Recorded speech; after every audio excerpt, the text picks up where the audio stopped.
Selamat siang, Bapak, Ibu, rekan, guru sejawat se-Indonesia.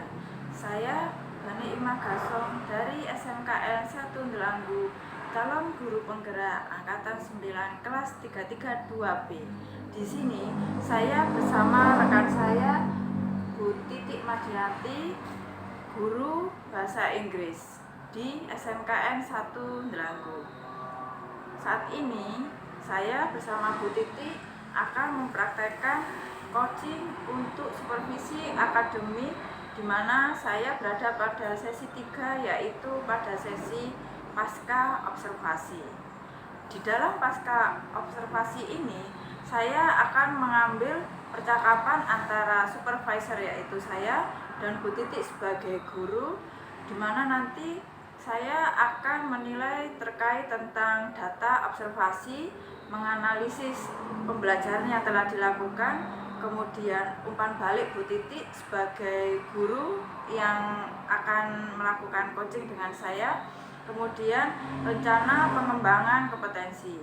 Nah, proses percakapan kali ini harusnya adalah bersifat reflektif dan bertujuan perbaikan ke depan. Maka dari itu saya mulai percakapan saya pasca observasi dengan Bu Titik Madianti. Assalamualaikum warahmatullahi wabarakatuh, Bu Titik. Waalaikumsalam warahmatullahi wabarakatuh, Bu Ima. Saat ini kita sudah masuk pada pasca observasi ya, dimana kemarin saya sudah melakukan observasi di kelas Ibu. Saat itu saya berada di kelas Ibu, kelas ini ya, 12 TKJ TKJ 1 ya, dengan jumlah siswa 33 siswa ya. Kemudian yang pertama, Bu, dalam pasca observasi ini adalah saya perlu memberikan pada Ibu adalah tujuan percakapan, yaitu saya ingin mengambil menerangkan tentang analisis data observasi ya, terutama yang pembelajaran yang Ibu lakukan kemarin. Kemarin Bu Titi telah melakukan pembelajaran di kelas 12 TKJ 1 dengan menggunakan basis IT, di mana sebelumnya Bu Titi biasanya menggunakan metode ceramah. Namun kemarin dengan Bu Titi, dengan rancangan pembelajaran yang baru, diganti dengan pembelajaran yang berbasis IT. Telah disepakati bahwa Bu Titi mengganti pembelajaran itu karena Bu Titi ingin memenuhi kebutuhan siswa, terutama siswa saat ini ya, Bu ya, agar sesuai dengan kodrat alam dan kodrat zaman saat ini gitu. Nah, tujuan percakapannya, analisisnya adalah dari pembelajaran Bu Titi kemarin ada poin yang perlu dicatat ya dalam poin ini. Yang pertama, kemarin itu materinya adalah if conditional di kelas 12 TKJ 1 dengan jumlah siswa 33. Dalam pembelajaran if conditional itu, Bu, ada materi yaitu past dan past perfect. Past dan past perfect, dimana anak-anak ini kadang susah ya untuk mengaplikasikan ya, kapan harus menggunakan past perfect, kapan harus menggunakan past tense. Nah, kemudian penggunaan kalau di grammar itu pakai head sama have ya, itu bisa juga dikasih tambahan been, tergantung dengan kondisionalnya. Itu anak-anak sangat kesulitan ya, sulit apalagi sekali. kalau bahasa Inggris itu berkaitan dengan rumus ya, grammar gitu ya, grammar dan rumus, itu biasanya anak-anak sudah sulit menghafal kayak karena kan sejak awal kan bahasa Inggris memang kan sama dengan pelajaran yang momok ya, bahkan momok yang paling sulit sama dengan matematika. Sama-sama ada rumusnya. Lagi pula kemudian ini lagi ya tantangannya, kan bahasa Inggris kan bukan bahasa kita sehari-hari ya, benar. Jadi anak-anak memang kesulitan untuk menghafalkan vocab, terutama itu vocabulary-nya itu sangat-sangat sulit sekali.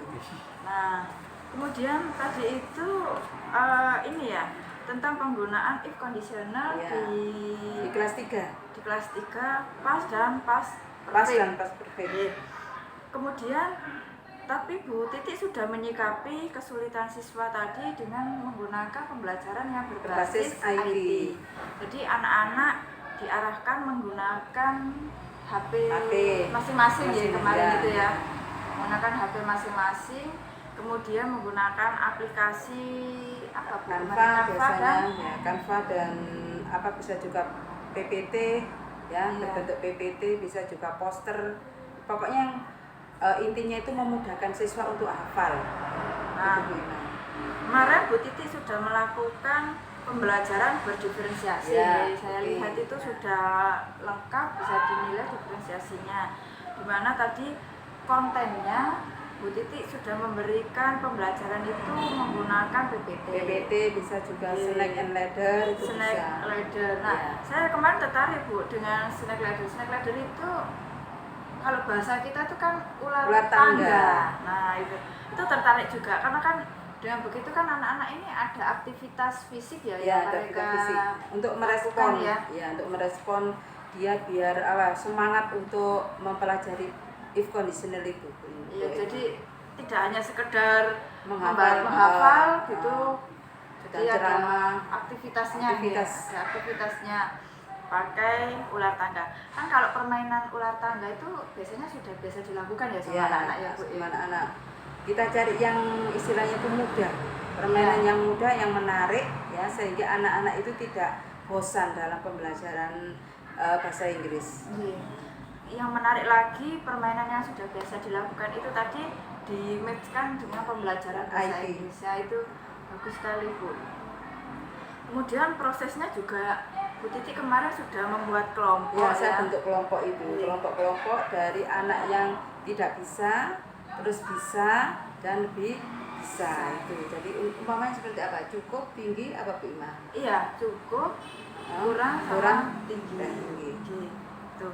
Jadi anak-anak sudah dibagi menjadi kelompok sesuai Kelompok. dengan ini ya Kemampuannya. mereka ya. Kemampuannya. Nah, kemarin saya lihat Bu Titi juga untuk yang kelompok kurang, Bu Titi ini sudah aktif ya. Ya, Aktif istilahnya itu memberikan arahan, panduan ini kamu harusnya bagaimana gitu ya. Itu sudah lebih banyak di kelompok yang kurang. Nah, kemudian untuk kelompok yang tinggi, kemarin Bu Titi memberikan ini lagi ya Bu ya, soal tambahan untuk Ya, pengayaan untuk ya. pengayaan. Iya. Itu. Untuk pengayaan itu saya kasih lagi. Ternyata ya responnya ya alhamdulillah dengan adanya pembelajaran berbasis IT dan saya hubungkan dengan Snake and Ladder, hasilnya itu meningkat. Jadi untuk anak-anak itu apa ya, aktif gitu loh, aktif melakukannya, dan rasanya 4 jam itu katanya kurang Bu Ima. 4 jam ya? Iya, 4 jam itu. betul, dari 4 jam. Nah, di dalam 4 jam itu juga ada ini ya Bu ya, kemarin itu ada diferensiasi hasil juga ya, saya lihatnya. Ada poster Ada ya? poster, ada PPT, ada capcut, pokoknya sekiranya anak apa yang disenangi anak itu saya suruh. Biar kita kesannya itu tidak mendikte, kesannya itu juga tidak kaku. Saya luruskan untuk pembelajaran ini. Kalau hasilnya bermacam-macam Bu ya, ada poster, PPT, kemudian pakai video ya? Ya, pakai video juga. Itu untuk penilaiannya tidak repot ya Bu ya? Tidak repot sama sekali. Karena apa, saya lihat dari penilaiannya juga untuk keaktifan siswa sendiri, Iya. bisa juga dari hasil kelompok. Ya, untuk yang individu itu saya nilai itu dari keaktifannya. Apakah dia itu responnya cepat atau lambat, di situ ada penilaiannya tersendiri. Iya. Nah, kemudian berikutnya Bu ya, ini saya memerlukan umpan balik. Ya. Umpan baliknya adalah apa Bu ya, indikator yang menunjukkan bahwa murid-murid di kelas Bu Titi ya mendapatkan pemahaman dari pembelajaran yang sudah diberikan. Ya, itu umpan baliknya itu saya kasih penilaiannya Bu. Jadi harus saya nilai apakah memang benar-benar murid saya itu aktif apa tidak. Dari keaktifan itu kita bisa menarik kesimpulan bahwa anak ini berarti nilainya bagus. Terus ini ada yang kurang, saya dampingi yang kurang-kurang itu bagaimana supaya bagaimana kok bisa dapat nilai jelek seperti itu. Terus respon saya kepada anak-anak itu, saya dampingi sampai dia itu bisa paham dengan bahasa Inggris itu tadi. Iya, betul sekali Bu ya. Kemudian, nah ini juga kemarin Ibu sudah mengganti ya, yang metode ceramah Ibu ganti dengan PJBL. Ya, Project Based Learning. Nah, ini saya perlu catat juga Bu ya. Apa yang melandasi keputusan Ibu untuk mengganti metode penyampaian tadi, penyampaian materi di kelas? Kenapa Ibu ganti dari ceramah menjadi Project Based Learning? Supaya anak-anak itu biar termotivasi Bu, termotivasi. Terus karena di situ kalau ceramah itu tidak ada hasil, tapi iya. kalau BJPL itu mesti langsung menunjukkan hasilnya. Makanya dengan adanya BJPL itu anak-anak itu langsung praktek dan hasilnya juga akan terlihat di situ. Langsung terlihat ya. Itu kalau pakai project ya. Project. Kalau ceramah itu mungkin tidak ada hasilnya sama sekali. Seperti ini ya, untuk anak-anak masuk dari terima kanan keluar ke kiri. Sepertinya seperti itu ya. Iya. Kalau sedangkan project kan karena ada hasilnya langsung bisa dinilai Bu ya. Betul. Kemudian, nah ini apa yang Ibu gunakan ya sebagai data umpan balik dari murid-murid di kelas ya untuk menentukan kesiapan mereka melanjutkan pembelajaran selanjutnya? Saya berikan penilaian Bu. Penilaiannya itu ada 2 ya, tadi yang sudah saya terangkan tadi, yaitu aktivitas anak-anak di dalam kelas itu tadi. Ya. Bisa merespon apa, belum bisa merespon atau kurang merespon, itu ada penilaiannya tersendiri. Ini. Jadi umpan baliknya pembelajaran Ibu terhadap siswa adalah Ibu memberikan penilaian terhadap aktivitas siswa pembelajaran pada waktu pembelajaran itu ya. Betul. Kemudian ini tentang ini ya, perasaan Ibu ya. Bagaimana perasaan Ibu setelah mengubah pembelajaran kemudian memberikan ini pembelajaran yang lebih menarik lah dari pembelajaran yang sudah Ibu lakukan. Apa perasaan Ibu rasakan? Gimana ya, nggak bisa menggambarkan kata-kata karena dengan metode ceramah itu nggak ada hasilnya. Saya sangat berpikiran lagi, waduh kok nggak berhasil, berarti pembelajaran tidak berhasil. Tapi begitu saya ubah ke dalam metode BJPL, hasilnya itu sangat-sangat memuaskan. Responnya anak-anak juga senang dan anak-anak merasa tidak terbebani. Oh iya. Jadi kan karena materinya tersampaikan, jadi seperti ada perasaan lega gitu ya. Tidak bisa digambarkan dengan kata-kata. Yang terpenting anak-anak itu bisa memahami, dan katanya bahasa sekarang itu lebih mudah karena apa, metodenya sudah berubah. Iya. Kemudian ini Bu ya, saat Ibu merefleksikan capaian pembelajaran kemarin itu nih, apa indikator yang menunjukkan ketercapaian pembelajaran yang sudah diharapkan Bu? Itu materinya tersampaikan sesuai dengan kurikulum, dan yang kedua ada anak dapat belajar sesuai dengan kebutuhan mereka. Iya. Tapi ya sebelum gini Bu Ima, tadi kan Bu Ima bilang metode ceramah dan BJPL itu masih ada anak 4 yang memang betul. kurang memahami itu. Catatan saya kemarin ada siswa yang 4 siswa ya, yang istilahnya itu kurang bisa menyerap untuk pelajarannya, kurang bisa memahami, yaitu harus kenapa saya tanya kenapa itu kok bisa terjadi? Karena satu, di rumah dia tidak dimotivasi sama orang tuanya. Yang kedua, memang dia istilahnya itu malas untuk belajar itu loh, hanya IT-nya hanya digunakan untuk permainan saja. Terus saya kasih motivasi lagi, akhirnya ya sudah dipelajari, tapi insya Allah mungkin dia hasilnya itu lumayan daripada yang 3 anak tadi itu. Nah, jadi 4 ini, yang 1 itu masih bisa aktif sedikit-sedikit, tapi yang 3 itu kurang motivasi dari orang tuanya itu sendiri. Juga gadgetnya itu belum model sekarang itu loh. Oh, yang masih jadul gitu ya, jadul. Jadi itu dimasukkan aplikasi itu belum bisa, RAM-nya tidak cukup katanya. Jadi yang begini ini juga jadi kendala juga Bu ya. Jadi ada siswa yang terkendala dengan sarana ya. Sarana prasarannya memang itu akhirnya nomor 1 itu kurang ini takut. Ya. Kalau yang begitu ini bisa mungkin siswanya sharing mungkin dengan kelompok atau Ya, bagaimana? saya kumpulkan dengan kelompok yang istilahnya itu gadgetnya itu lengkap dengan RAM-RAM-nya itu, terus dan siswanya yang punya itu jangan sampai istilahnya itu jangan sampai marah karena memang siswa yang kurang itu tadi memang tidak ada dukungan dari orang tua itu loh Bu. Jadi anaknya tidak boleh minder. Saya suruh untuk tetap bertanya, berusaha untuk bisa. Ini bisa jadi untuk catatan kita ini ya dalam observasi berikutnya ya, bahwa masih ada kendala yang terjadi di dalam kelas. Terutama kalau berhubungan dengan sarana. Dan dukungan orang tua. Nah, betul Bu. Nah, kemudian tadi itu nilai Ibu sudah bagus semua ya. Sudah bagus, Ibu sebagai guru sudah melakukan pembelajaran yang berdiferensiasi, pembelajaran yang sesuai dengan kebutuhan siswa. Nah, kemudian perkembangan terhadap standar kriteria yang masih perlu melakukan penyelesaian ulang atas terhadap standar kriteria tadi adalah ini Bu ya, tentang siswa yang tadi masih belum bisa mengikuti pembelajaran karena dia kekurangan dalam hal sarana dan dukungan orang tua. Nah, itu sudah saya dapatkan.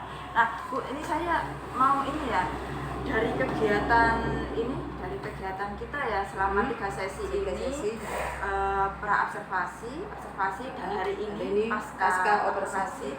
Nah, Ibu bagaimana perasaan? Refleksi Ibu bagaimana terhadap coaching yang supervisi yang saya lakukan ini, Bu? Ya, saya senang bisa berbagi pengalaman. Terus yang kedua ini akan menimbulkan memotivasi saya untuk belajar lebih tentang penggunaan IT untuk dalam pembelajaran. Itu karena saya juga sangat kurang, jadi makanya di sini itu saya senang dengan Bu Ima karena dia juga ahli IT. Saya sedikit juga bertanya, mohon maaf Bu Ima kalau memang sering mengganggu karena saya memang belum paham, makanya saya ingin sekali istilahnya itu berteman dengan guru-guru yang memang bisa IT untuk membantu saya dalam pembelajaran. Saya senang sekali. Kalau memang kalau bisa ya satu semester itu ada coaching seperti ini itu enak untuk bisa paham apakah saya itu benar saya kurang atau gimana. Untuk untuk mengukur kekurangan saya dalam pembelajaran. Iya, jadi memang ini ya coaching yang dilakukan ya untuk supervisi akademik ini memang berguna untuk meningkatkan kompetensi dan pengembangan diri ya. Memang seharusnya secara ini kita lakukan secara kontinu Bu ya, agar guru-guru ini yang mempunyai permasalahan itu dapat segera diatasi. Terima kasih Bu Titi atas waktunya. Nah, jadi pasca observasi kali ini saya bersama Bu Titi telah selesai dan kami mendapatkan hasil yang positif, yaitu Bu Titi dapat mengaplikasikan pembelajaran yang telah memenuhi kebutuhan siswa sesuai dengan filosofi KHD, yaitu tadi itu ada yang ini menggunakan pembelajaran yang berdiferensiasi dengan pembedaan diferensiasi pada konten, proses, dan hasil. Nah, berikutnya saya sampai jumpa lagi di dalam video berikutnya, dalam video pembelajaran yang insya Allah memberikan semangat dan motivasi baru. Assalamualaikum.